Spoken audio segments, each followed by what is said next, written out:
me something, it might just take the pain away. Tayo ay magluluto ng pansit, pero ang gagamitin natin ay ang pasta de tagliarinis, guys. Yung plana, yung ganyan na spaghetti, yan, ganyan. Yan. Yung manipis na ganyan, hindi pa bilog ah.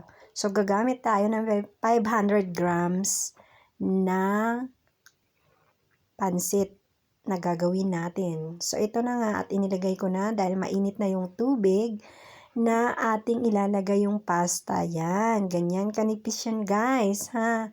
So, inilagay ko na nga at nilubog ko na siya dyan guys, yung 500 grams na ating tagliarinis. At habang nagpapakulo ako, syempre, maghihiwa naman tayo ng ating gagamitin na mga gulay na sangkap. Syempre, hindi mawawala ang carrots, and then yung sibuyas at bawang at yung repolyo hindi ko na inilagay guys kasi alam niyo kung bakit. Super duper na yung aking vegetables na ilalagay.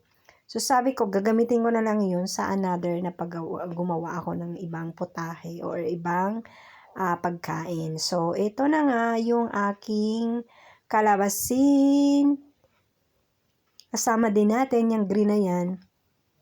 Ang tawag dyan ay zucchini. So, ito na nga, hiwa-hiwain din natin siya ng pahaba na maninipis din.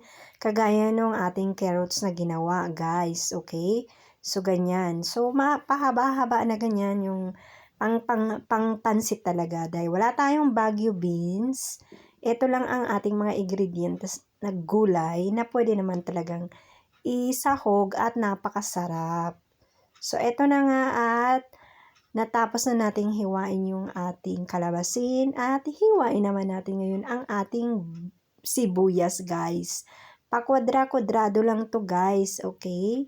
So yan, hiwa-hiwain natin na ganyan. Pagkatapos, ay hiwa-hiwain natin na mapag-kwadra-kwadra dito. Ingat po kayo sa tawag doon, paghihiwa. Nakita nyo naman niya, nag-slide yung anong tawag doon, yung sibuyas. Halos pwede na akong maano yung aking daliri. Diba? Masagi. So, ito na nga. At luto na ang ating pasta.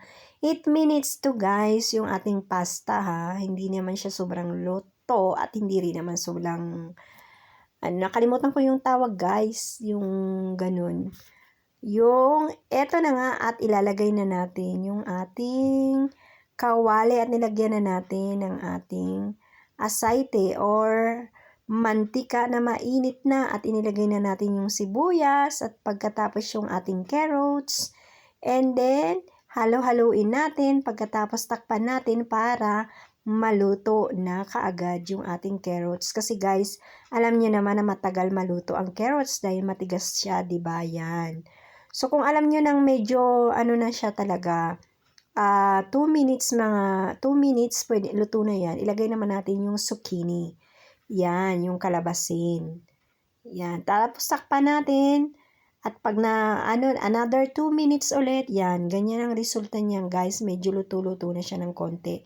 And then, lagay na natin yung ating chicken cubes or kung anong pampalasa nyo. Excepto ang patis, guys. Wag na kayo gagamit ng patis, okay? And then, yung paminta na durog. At tapos, lalagyan din natin siya dyan ng toyo guys, 'di ba? Para pangpakulay. So ilalagay na natin yung ating pasta pagkatapos halu-haluin natin. Tapos ilagay ulit natin. Kasi guys, paunti-unti yung paglagay ko dito. Alam niyo kung bakit naano kasi ako baka matapon siya. So kailangan halu-haluin ko muna siya diyan. Tapos saka ko naman ilalagay ulit yung pasta para ay mahalo talaga siya ng maayos. So guys, balik tayo dun sa patis. Sinabi ko naman sa inyo na kailangan wag na kayo maglalagay ng patis, asin na lang, okay? O yung ibang pampalasa kasi alam nyo naman na dumi ang patis at magkakahepa kayo, magkakasida kayo, ano pa kayo ng rayuma at kung ano-ano pang mga yung organ ninyo sa loob ng tiyan. Nako, maapektuhan. High blood kayo, 'di ba? Kaya sasakit yung batok nyo, yung ulo nyo. Tama na guys, yung paggamit ng patis. Hindi, wala akong kontra sa patis o sino man gumagawa o sino man may-ari nun o may mga may-ari nun. Ang sa akin lang ay kalusugan guys, di ba? So, ito na nga at hinahalo-halo natin yung ating tawag dito, yung ating talyarinis. At nung naluto na nga guys yung ating pansit, ay ito naman at magluluto ako ng ating rollitos de primavera, ang spring rolls with vegetables with meat to guys, or meat with vegetables. Ito, ginawa ito ng aking mami at binigay sa amin. Binigyan kami bawat isang anak niya. Bawat pamilya meron ito. So, ito na nga at maglalagay tayo ng olive oil kasi yan ang ginagamit ko ngayon guys kasi hindi ako nakapag-stock ng aking mantika na normal. Okay? Yung vegetable oil, wala ako nun guys, na siyempre yun ang lagi kong ginagamit.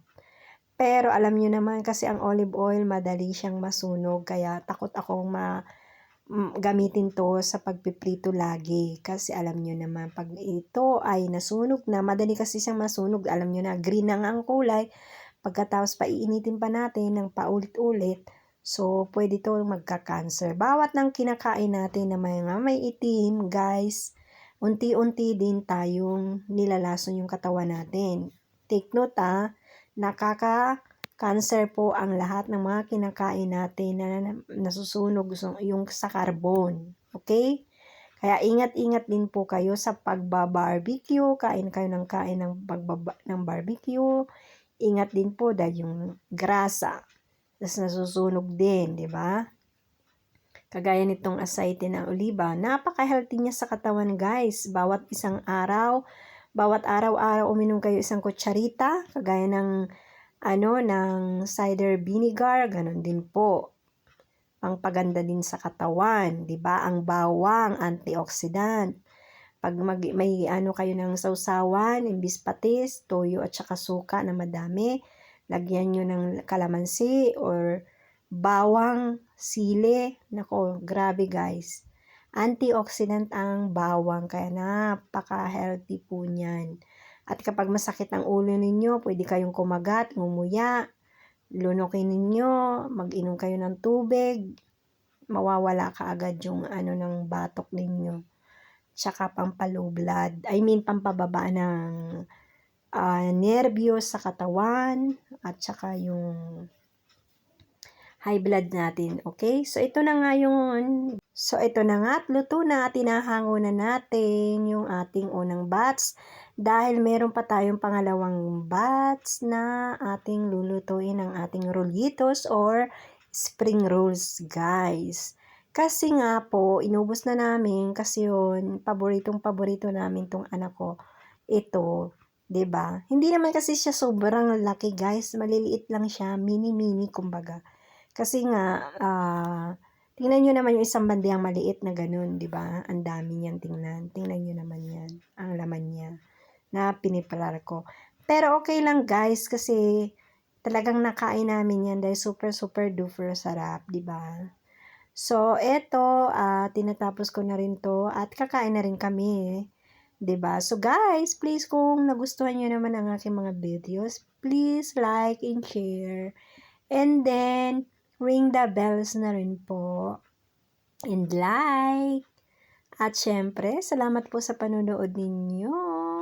At lagi ko nga sinasabi, kapag lalabas ng bahay, kailangan dalhin si Mr. at si Miss Pasensya para buhay ay laging masaya. 'Di ba? At syempre, lagi tayong magpapasalamat sa Panginoong Jesucristo sa lahat ng biyaya na tatanggap natin.